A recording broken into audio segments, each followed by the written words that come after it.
Bonjour à toutes et à tous, bienvenue sur Soldats du Salut, bienvenue dans une nouvelle méditation à partir de la lettre de Jacques.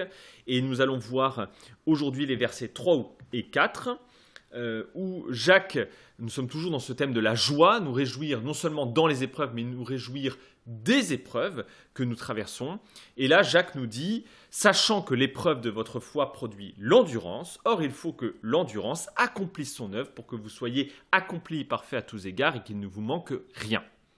Ainsi, ici, nous voyons le thème central, essentiel, primordial de l'endurance, de la patience, qui est quelque chose de vraiment très important dans la vie chrétienne, quelque chose même qu'on oublie aujourd'hui et qu'il nous faut nous ressaisir, parce que nous sommes ici dans une idée de combat. Or, le combat de la foi, le combat spirituel, se mène dans l'endurance. Qu'est-ce que c'est que l'endurance? Qu'est-ce que c'est que la persévérance? C'est pas du tout la résignation, j'ai presque envie de dire c'est l'exact inverse de la résignation, c'est de durer dans le combat, c'est persévérer toujours en faisant face à l'adversité.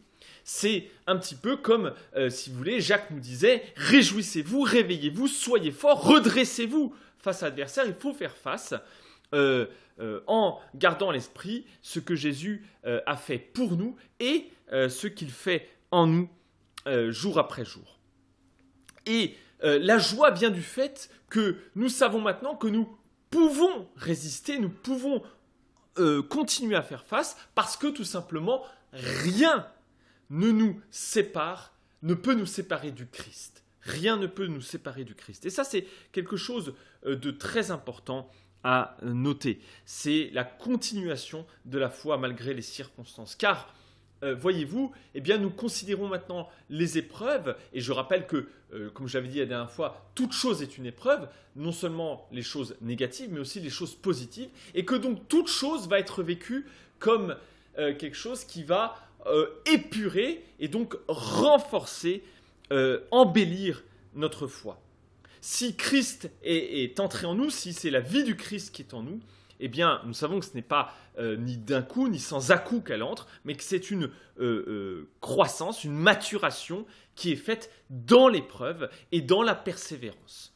Voilà. Et donc, sachant ça, eh bien, nous savons que non seulement nous pouvons résister dans l'épreuve, mais qu'en plus, eh bien, toute épreuve va eh bien, épurer la vie du Christ en nous. D'ailleurs, ce thème de persévérance, certains le traduisent par non-violence. Pourquoi?